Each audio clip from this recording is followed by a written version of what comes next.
Oke, selamat siang semua. Pertama-tama sebelum saya menjelaskan mengenai PowerPoint yang sudah saya buat, izinkan saya untuk membawa doa menurut agama dan kepercayaan saya, yaitu Katolik. Dalam nama Bapa dan Putra dan Roh Kudus. Amin. Berdoa selesai. Nah, saya akan memperkenalkan diri saya terlebih dahulu.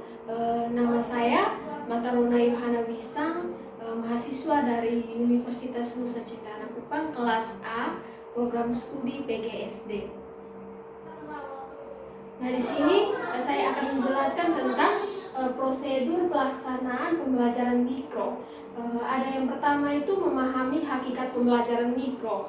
Nah, pada modul pertama dan pada modul kedua sudah kita tahu bahwa hakikat pembelajaran mikro. Pertama itu kita mengerti dulu tentang pembelajaran. Nah, pembelajaran merupakan suatu proses yang kompleks di mana komponen-komponen itu memiliki keterkaitan. Kemudian ada mempelajari dengan mendalam jenis-jenis keterampilan dasar mengajar. Nah, pada model pertama dan model kedua juga sudah kita pelajari. Berarti kita sudah mengetahui tentang jenis-jenis keterampilan dasar mengajar. Ada keterampilan membuka dan lain-lain. Dan yang terakhir itu keterampilan menutup. Yang ketiga itu ada melakukan observasi ke sekolah, kelas, tempat berpraktek atau latihan. Nah, di sini kita sebagai seorang mahasiswa atau calon seorang guru, kita harus pergi observasi ke lingkungan sekolah atau kelas. Itu tuntutan dari kampus bagi kita untuk kita melatih diri agar kita bisa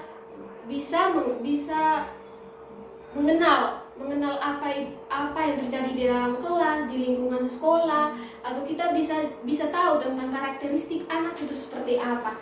Nah, penting kita melakukan observasi ke lingkungan sekolah supaya kita memupuk kemampuan kita agar kita dapat mengetahui apa yang terjadi di lingkungan sekolah. Dan kemudian keempat, membuat persiapan tertulis atau perencanaan pembelajaran. Nah, di sini ketika kita mau melakukan proses pembelajaran di dalam kelas, yang kita butuhkan sebagai seorang guru di sini RPP yang pertama dan kedua itu silabus.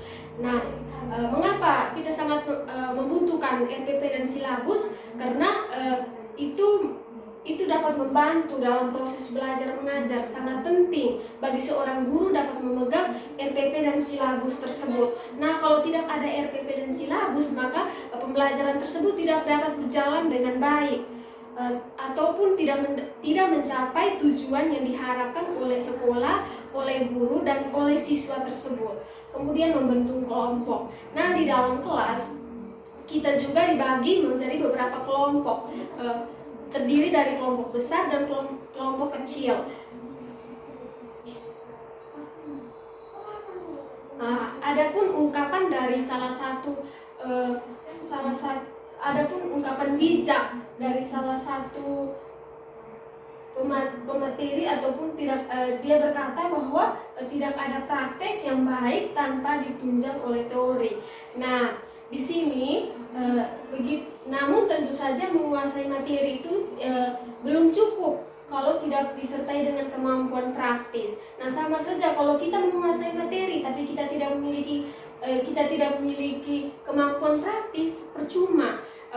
Yang dibutuhkan di dalam kelas juga harus memiliki kemampuan praktis sehingga anak-anak tersebut itu dapat memiliki motivasi dalam belajar. Kalau guru hanya menguasai materi, dia hanya menjelaskan, tetapi tidak mengetahui karakteristik anak yang lain itu memiliki perbedaan. Ada yang tidak suka terlalu menggunakan metode ceramah, ada anak juga yang tidak terlalu menyukai, bahkan dia akan tidak memiliki motivasi untuk belajar. Makanya guru tuh diharapkan memiliki kemampuan dalam mengajar. Salah satunya kemampuan praktis di sini. Proses pembelajaran melalui pembelajaran mikro terlebih dahulu itu harus menguasai berbagai konsep. Salah satunya kuasai konsep teori, prinsip, karakteristik, dan juga tujuan dan manfaat pembelajaran mikro itu sendiri. Nah, manfaat pembelajaran mikro untuk ada dua manfaat pembelajaran mikro. Yang pertama itu untuk guru dan juga untuk calon guru. Untuk calon guru dia itu menambah wawasan seperti yang telah dilakukan di kampus, menyuruh mahasiswa itu ada program namanya PPL. Nah, di situ juga pembelajaran mikro itu sangat penting untuk melatih kemampuan calon guru agar dia itu dapat mengetahui tentang keadaan kelas, kemudian dia dapat menyampaikan materi yang sudah ia rencanakan melalui proses pembelajaran. Nah, kemudian manfaat yang kedua itu untuk orang yang sudah menjabat profesi sebagai seorang guru. Telah dikatakan pada model pembelajaran mikro yang pertama bahwa pembelajaran mikro itu membawa inovasi atau membawa dampak perubahan baru. Nah, di sini guru juga untuk manfaat untuk guru mikro ini membawa dampak perubahan untuk guru-guru tuh agar lebih memupuk kemampuannya dalam menyampaikan materi di dalam kelas. Setelah itu baru lakukan praktek sesuai dengan ketentuan yang ditetapkan. Nah, anak mahasiswa setelah dia PPL, dia akan menuaikan dia punya tanggung jawab sebagai seorang mahasiswa. Setelah dia pulang dari PPL, dari program lapangan tersebut, dia kembali melakukan praktek. Praktek itu dia kembali di kampusnya sesuai dengan ketentuan itu yang ditetapkan. Nah, kemudian ada apa, mengapa, dan bagaimana pembelajaran mikro. Yang pertama itu micro lessons, yaitu latihan atau pembelajaran yang hanya memusatkan pada bagian-bagian dari keseluruhan komponen dan keterampilan pembelajaran. Dia itu hanya memusatkan di bagian-bagian keseluruhan, bagian-bagian tertentu komponen dan keterampilan pembelajaran. Kemudian mikro periode. Nah, di sini yaitu waktu untuk melatih setiap jenis keterampilan mengajar dan praktek dan waktu pembelajaran biasa seperti yang terjadi di kelas yang sebenarnya. Nah, pada modul kita kembali pada modul kedua. Modul kedua dijelaskan bahwa ada sudah dijelaskan di modul kedua bahwa ada pembelajaran biasa dan pembelajaran mikro. Nah, bentuk pembelajaran biasa itu besar, bentuk pembelajaran mikro itu kecil. Sudah dijelaskan bahwa pembelajaran mikro ini disederhanakan mulai dari di sini ditegaskan dari waktu. Nah, waktu kalau di pembelajaran biasa dia 35 sampai dengan 40 menit. Kalau di pembelajaran mikro dia hanya 10 sampai 15 menit. Nah, di situ terjadi perbedaan antara pembelajaran biasa dan pembelajaran mikro. Kemudian ketiga ada ciri dalam model, yaitu proses latihan yang dilakukan secara berulang-ulang sampai diperoleh penguasaan yang maksimal dari setiap jenis keterampilan yang dilatihnya. Nah, di sini model ini melakukan proses latihan itu secara berulang-ulang, secara terus-menerus, sehingga sampai pada proses penguasaan yang maksimal. Dia memiliki penguasaan yang luas, penguasaan yang baik dari setiap jenis keterampilan yang dilatihnya tersebut.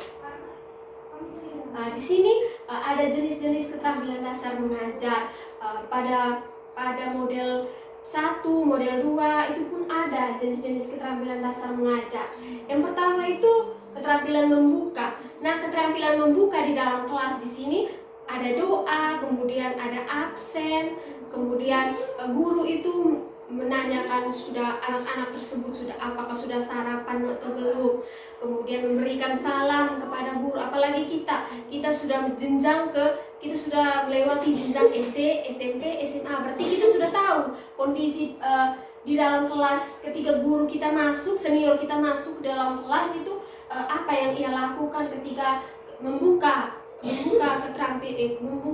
pembelajaran. Yang kedua itu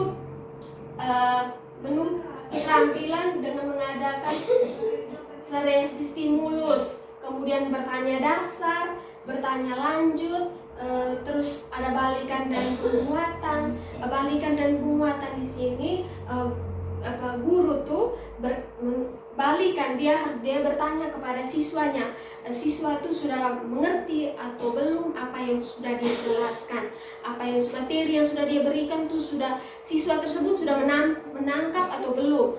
Kemudian penguatan, dia memberi motivasi kepada peserta didiknya, memberi motivasi agar siswa tersebut itu terdorong, memiliki motivasi untuk belajar, untuk bersaing bersama teman-temannya. Kemudian dia membimbing diskusi. Nah, di dalam kelompok di situ dia membimbing diskusi, dia memberikan pertanyaan untuk didiskusi oleh anak-anak peserta didiknya. Terus kemudian dia juga membimbing anak-anak yang belum tahu, dia juga harus turun tangan, dia harus mendidik supaya anak-anak tersebut dapat memahami materi. Kemudian ada mengajar kelompok kecil dan perorangan. Nah, di sini ada dibagi dalam kelompok kecil dan juga perorangan. Perorangan maksudnya di sini individu. Kalau kelompok kecil itu kelompok-kelompok yang terdiri dari 2 atau 3 orang. Kalau perorangan itu individu atau diri sendiri. Kemudian membuat ilustrasi dan contoh. Nah, di sini ketika kita menjelaskan materi, kita harus memberikan ilustrasi atau contoh agar anak-anak tersebut itu dapat memahami apa yang kita jelaskan. Contoh itu sangat penting. Nah, sebaiknya kita memberikan contoh itu memiliki keterkaitan antara apa yang sudah anak-anak rasakan, maksudnya sudah anak-anak tahu, memiliki keterkaitan dengan materi. Kemudian keterampilan mengelola kelas. Nah, di sini guru juga harus memiliki keterampilan mengelola kelas agar pembelajarannya itu dapat berjalan dengan lancar sesuai dengan tujuan yang diinginkan. Nah, di sini ada observasi ke sekolah atau kelas. Observasi dalam bahasa Inggris tuh to observe memiliki banyak makna, antara lain itu mengamati, melihat, memperhatikan. Nah, dari makna-makna tersebut, observasi adalah kegiatan mempraktikkan secara cermat terhadap sesuatu yang dilihat. Observasi ini seperti kita kembali ke tugas yang diberikan oleh Bapak dosen kita pembelajaran mikro ini. Nah, Bapak dosen menyuruh kita melakukan observasi ke lingkungan kelas ataupun lingkungan sekolah. Di sana kita melihat bahwa apa yang dilakukan oleh guru selama ia mengajar. Kita menarik simpulan, kemudian kita mengisi, mungkin ada biodata atau apa di situ kita melihat. Kemudian kita merefleksi kepada diri kita bahwa mungkin guru ini memiliki kekurangan atau di sini dia memiliki kelebihan dalam mengajar. Penting kita melakukan observasi, apalagi kita yang masih calon guru, supaya kita dapat menambah wawasan kita, menambah wawasan pelajaran untuk kita. Kemudian selesai melakukan observasi, kita kembali ke tempat belajar atau kampus atau tempat tugas kita untuk mengkaji, merenungkan, mendiskusikan, dan membuat refleksi terhadap pengalaman atau temuan dari hasil observasi yang dilakukan. Nah, setelah kita pergi melakukan observasi tersebut, kita pulang, kita kembali ke kampus ataupun kita kembali ke tempat belajar kita atau tempat tugas kita. Di situ kita merefleksi diri, merenungkan, kemudian kita mengkaji kembali teori-teori cara guru mengajar di dalam kelas. Kemudian kita melakukan, kemudian temuan dari hasil observasi itu kita merefleksi kembali, kemudian kita juga mendiskusikan dengan teman-teman di lingkungan kampus supaya teman-teman yang lain tidak tahu, dia memberikan komentar atau umpan balik dari hasil observasi tersebut. Nah, di sini ada membuat kelompok pembelajaran mikro. Sesuai dengan karakteristik dan sifat pembelajaran mikro, bahwa setiap peserta yang berlatih melalui pembelajaran mikro itu dibagi dalam beberapa kelompok kecil. Ya, sesuai dengan dia punya nama, pembelajaran mikro itu disederhanakan berarti kelompok yang kecil, dengan dipimpin oleh seorang pembimbing atau supervisor. Setiap kelompok itu kurang lebih beranggotakan antara 7 atau 8 orang. Nah, di situ juga kita kembali melihat pembelajaran biasa dan pembelajaran mikro. Pembelajaran biasa itu terdiri dari 10 atau sampai 15 orang. Nah, di sini pembelajaran mikro tuh dia disederhanakan, jadi dia dikecilkan 7 sampai 8 orang. Nah, di sini ada setting pelaksanaan pembelajaran mikro. Di sini ada guru atau praktikan. Guru atau praktikan itu kita sebagai seorang calon guru, kita mempraktikkan di dalam lingkungan kelas, kita memberikan materi, terus kita mengajar di kelas.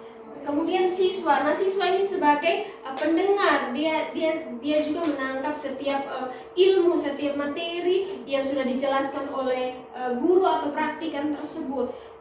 Kemudian observer. Nah, observer di sini dia sebagai pengamat.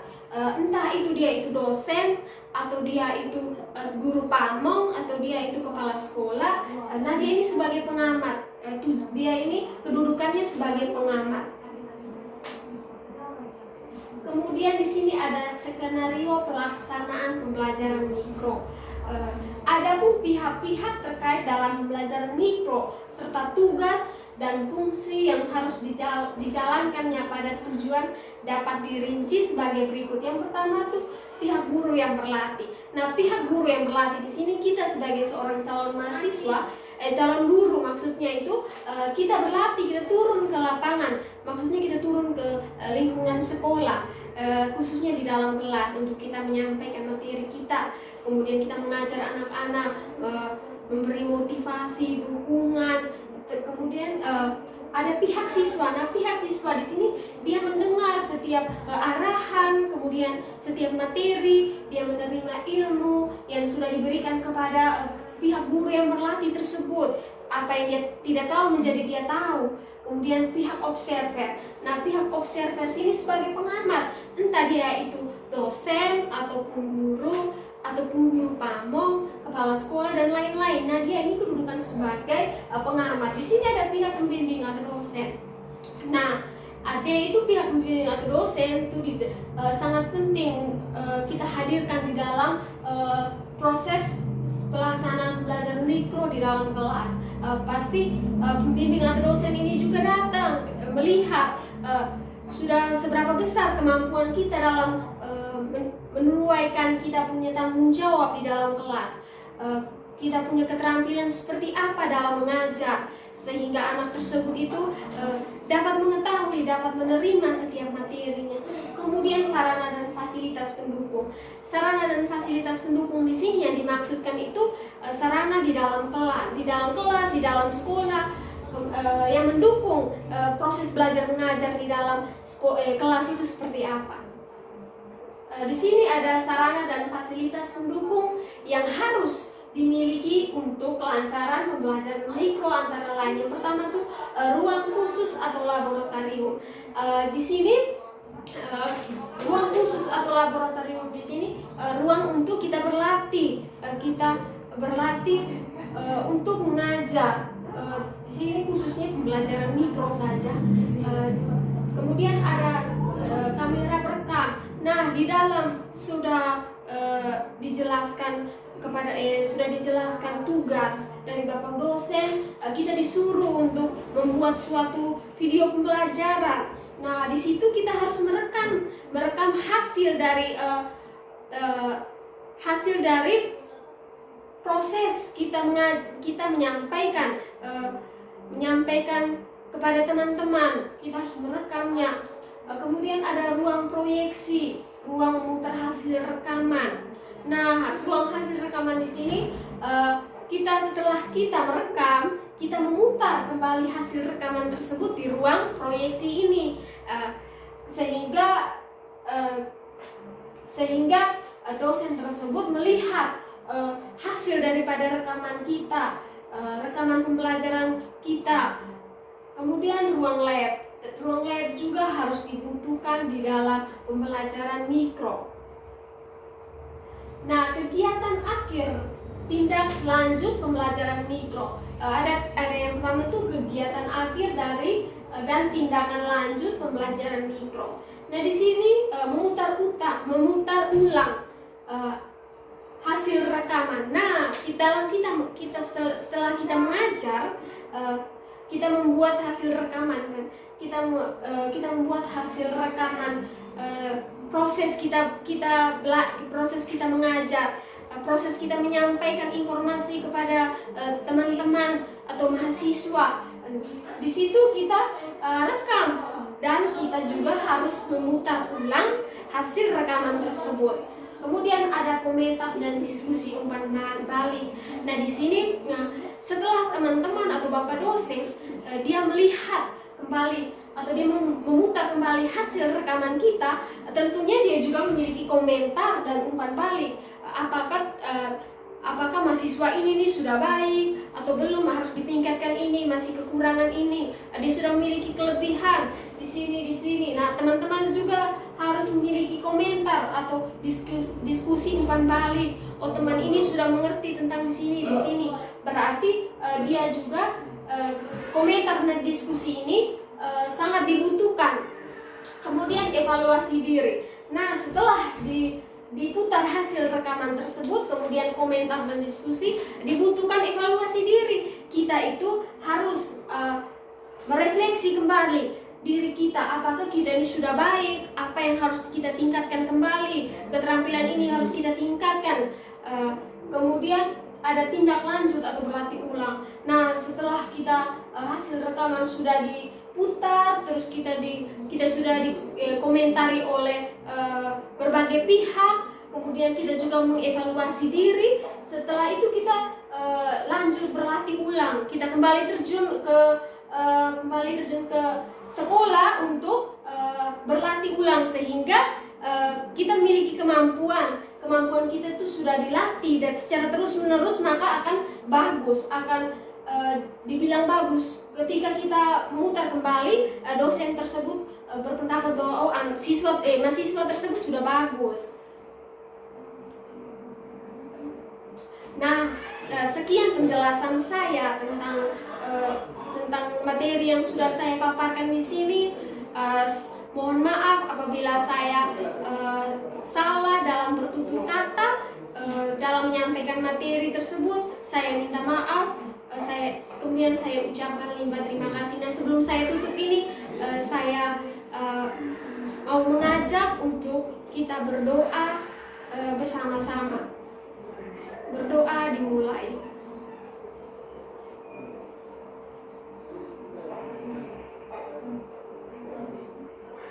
Berdoa selesai.